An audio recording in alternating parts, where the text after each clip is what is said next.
Smitha Gopinath, who obtained a PhD from Imperial College London in chemical engineering. She worked on MI/NLP algorithms tailored to solving material and process design problems. And since 2018, she has worked as a postdoc with Hassan Hijazi at Los Alamos National Lab. She's interested in developing algorithms for the optimization of complex engineered systems. Smitha, take it away. Thanks, Carlton. Can you hear me? Yep. Thank you. I can't see your screen though.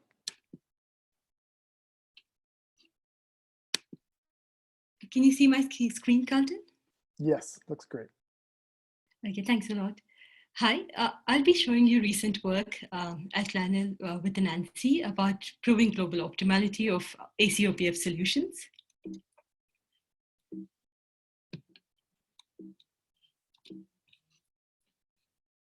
Okay, so the optimal power flow problem is not a stranger to any of us in this Zoom call today. So we have these complex voltage variables, and which I'm denoting by VI, and these complex power flows, which I'm denoting by Sij. And essentially what we have is a grid in which we have certain generators at some points and some loads at some other points. And what we want to do is to transmit power from these loads to these from these generators to these loads, such that we obey all constraints of the system, including physical constraints such as Ohm's law, as well as operating constraints such as, the thermal limits on the line should be within a certain region. So mathematically, this problem looks like this. You're minimizing the cost of generation, and you have these power flow equations. You can see that in this equation here, there are a number of bilinear terms that appear non-convexly in the problem.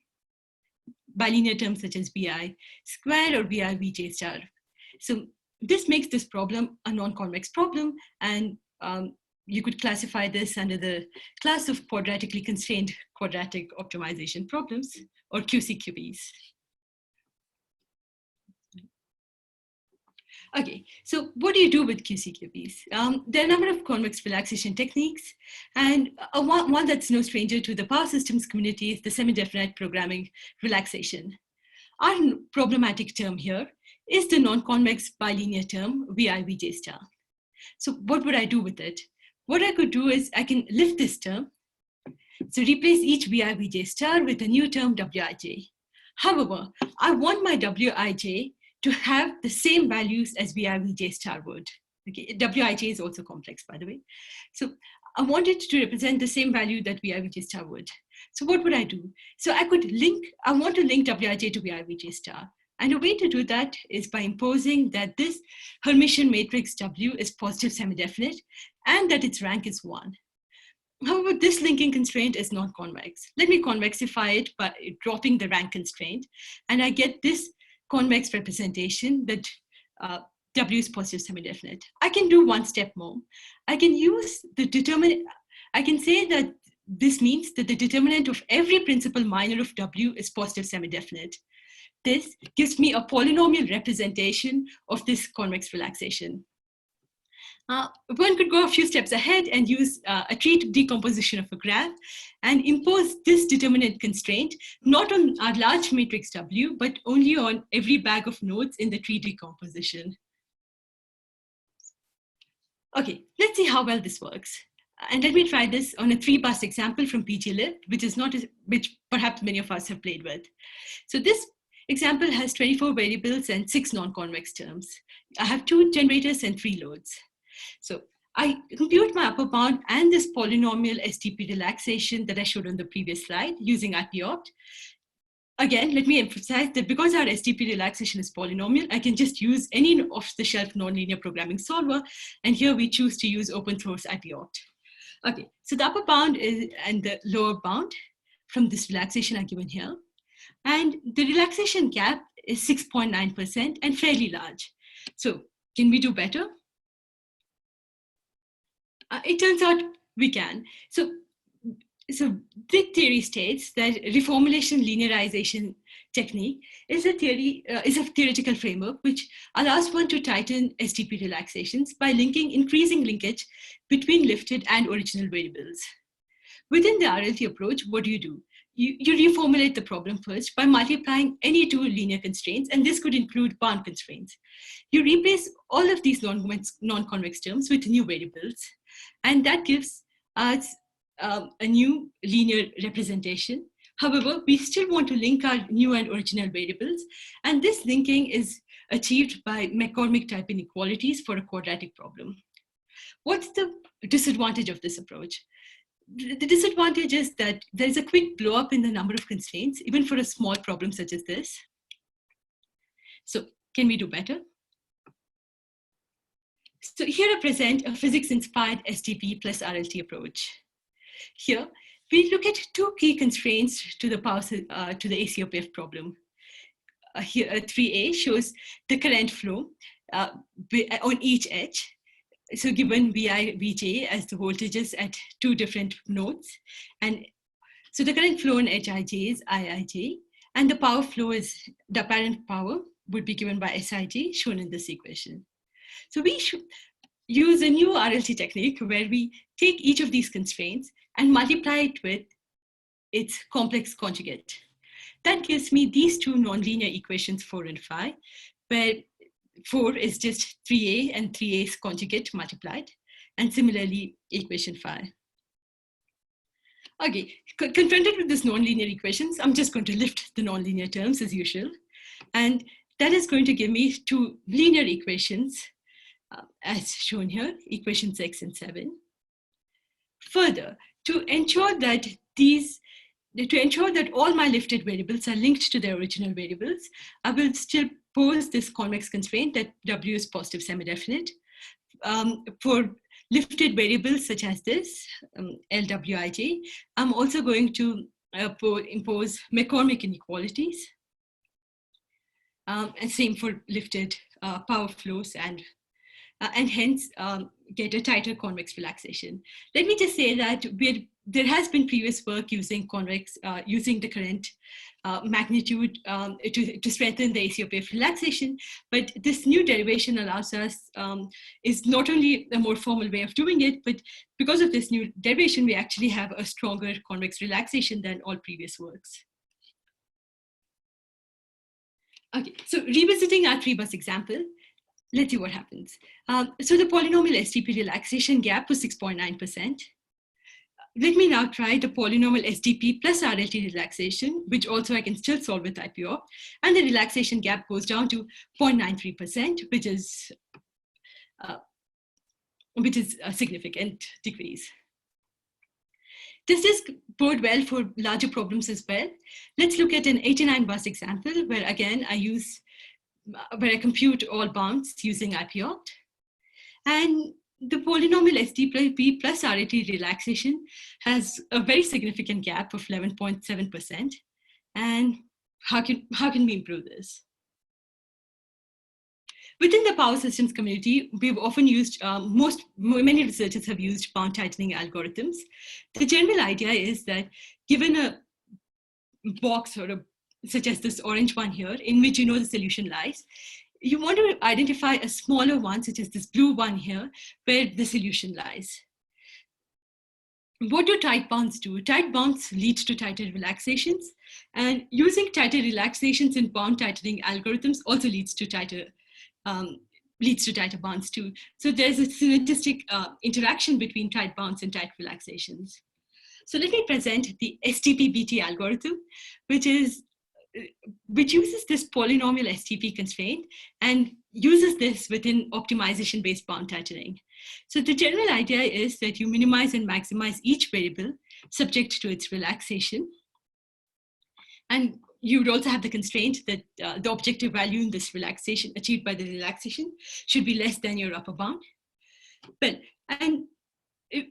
Because of the polynomial nature of our relaxation, we can use all of our relaxation, the polynomial SDP plus RLT relaxation within our bound tightening scheme. And we can solve each problem, given that it's a polynomial problem, with IPOpt. Further, we have a highly parallel implementation of this procedure, which is multi-threaded and multi-machine, and also happens to be open source. Sorry. Okay, so let me shift gears a bit now and present a new convex relaxation, a convex relaxation 2, which relies on layered hierarchy. This is almost folklore in the power systems community that any ACOPF problem can be solved to global optimality if only one went up to level 2 of layered hierarchy. So what is layered hierarchy and what are its levels? So the first level of layered hierarchy is nothing but our STP relaxation, where you have this matrix W and you're saying that it's positive semi-definite. In the second level, one goes one step further. Okay. So this matrix of V star transpose is a positive semi-definite matrix, and we multiply this matrix with this scalar. So if we have a constraint of the form G of V greater than or equal to 0, so we multiply each of our constraints with this matrix. I mean, we multiply each matrix with this constraint. So this would result in new matrices, and in the ACOPF power case, you would the elements of this matrix G would have polynomials of degree up to 4. Because we multiplied a positive semi-definite matrix with a positive scalar, this new matrix should also be positive semi-definite. Okay, but so Gij has polynomials of degree up to 4 and is non-convex. So I would like to lift or linearize it by replacing the non-convex terms. And how do I lift it? I can express Gij as a linear function of elements of Q, where Q is a matrix where Q is a positive semi-definite matrix of the form XX star transpose, where X has all terms, all powers, all elements V1 to Vn, and all cross products such as V1, V1 squared, but also cross products such as V1, V2, V1, V3, and so on, up to until we reach Vn. So Q would have all possible cross products that one would need, all polynomials of degree 4 that one would need to express elements of G. Further, we could now convexify all of this and say that Q should be positive semi-definite and G should be positive semi-definite, and hence we have a new convex relaxation. Okay, let's do some computational experiments to test both of these. So we use the benchmark libraries PLL and Nesta. We use all test cases with up to 300 buses, which gives us 105 cases in total. And a test case is solved if the relaxation gap is below 1%. And so to test our STP-BT algorithm, we first just tested with the tight convex relaxation. Only if the relaxation gap happens to be above 1%, we use bound tightening. And as I mentioned before, our bound tightening implementation is highly parallel, and here we tried it on a small cluster of 8 machines, and each of these machines has 72 cores. We also tested each of these PGLib cases using layered hierarchy level 2. So here is the snapshots of a few of these experiments. So this is PGLib, and this is case 8. This is the 89 bus case I showed earlier with the significant gap of 11.7%. And after using our relaxation and bound tightening, the gap actually comes down to 0.91%. And the time it takes is a little less than 20 minutes and four iterations. This was the 118 bus example. And the initial relaxation gap is also fairly significant, 8%. But using bound tightening, within about 400 seconds, the gap falls below 1%. And layered hierarchy does not manage to solve our first 89 bus case because our implementation ran out of memory. But the 189 bus case layered hierarchy implementation, the level 2 gap is 0.02%. And the 300 bus case, layered hierarchy level 2, it shows a gap of 0.0 after a significant amount of time. By the way, this is wall clock time in seconds, whereas the 300 bus example using our tight relaxation shows a gap of 0.07% at the root node before any bound tightening. I also have here some results from the Nesta library, and we compared this with some other authors who had, Kaarthik et al., who had also used the Nesta library. And so this 30-bus example from the Nesta library, with our relaxation, the gap is 0.03%, whereas the gap of from after bound tightening by Kaarthik et al., the gap is 5%. And in this 162-bus case, our gap is 3% to begin with and goes down to 0.27% after 2 iterations, whereas our other authors don't seem to close the gap on this case. In summary, so we tested 105 problems in total, and each of the problems we tested could either be solved by the STP-BT algorithm or Lasserre hierarchy level 2.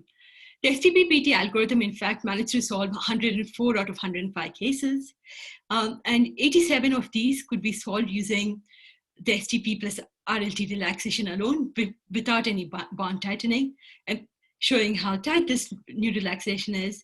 And all of the 104 problems we managed to solved in less than 20 minutes. So Lasserre hierarchy, our implementation managed to solve 42 out of 48 cases of the 48 cases we tested in PGLib. And it also managed to solve the one Nesta case that STP-BT did not manage to solve. However, this was orders of magnitude slower. In this work, we developed a new convex relaxation and an efficient parallel bond tightening scheme. And we also demonstrated the effectiveness of Lasserre hierarchy level 2 on PGLib. So the STP-BT algorithm that we developed was written and implemented in Gravity, which is an open source platform, which is available freely on GitHub. And it offers a number of key features such as complex number support and multi-threading and support for parallelization. And we used all of these features to develop this algorithm. Thank you very much. Thank you, Smitha. Thanks, Carlton. We have one question from Dan Malzahn in the chat. He says, thank you very much for your presentation. Very interesting work. The number of determinant constraints that you have in your formulation will grow quickly with the size of matrices, especially when you start going up the Lasserre hierarchy. Do you explicitly enforce all of the determinant constraints? If not, how do you identify which to enforce? Yes, so let me clarify something that I didn't in our talk. So we used the Lasserre hierarchy with, we use semi-definite programming solvers. We actually used Mosaic to solve Lasserre hierarchy level 2. Only the STP-BT algorithm that I showed, we solved it with using the polynomial representation of STPs using the determinant hierarchy. So that's number one. Number two, yes. So if one imposed the determinant constraint on all principal minors of a matrix, yeah, so there would be a quick increase in the number of determinant constraints. But we used this approach of using the tree decomposition of a graph and imposing the PSD constraint only on every bag of nodes. So the matrix that corresponds to every bag of nodes of the tree decomposition. And we also only use determinants of up to order 3. So, and that's only 3 by 3 determinants. So that makes, the polynomial degree of our calculations only of order 3. And hence we didn't find this a numerical stumbling block in our work so far. Great. There is, Dan says that clarification is helpful. There is another question from Jaibin Found. Have you considered the limitation of node voltage fluctuation when you replace the quadratic voltage term with a linear variable? What will happen in your model if we apply OPF to manage node voltage based on reactive power or on load tap changing? So the idea in this is really to obtain a global solution. We are not saying that the relaxation, if the relaxation is tight and the gap is 0.0%, at that point, yes, you can use lifted formulation instead of the non-convex OPF. So, but what we're offering here is not an alternative to the non-convex OPF, but a way of solving it such that one has global solutions. And if one identifies a global solution, one can prove that this is indeed the global solution. So at a point where one is at the global solution, this lifted variable W would be exactly same as Wij, would be exactly same as Vi Vj star, and hence there would be no difference in using it, if that's clear.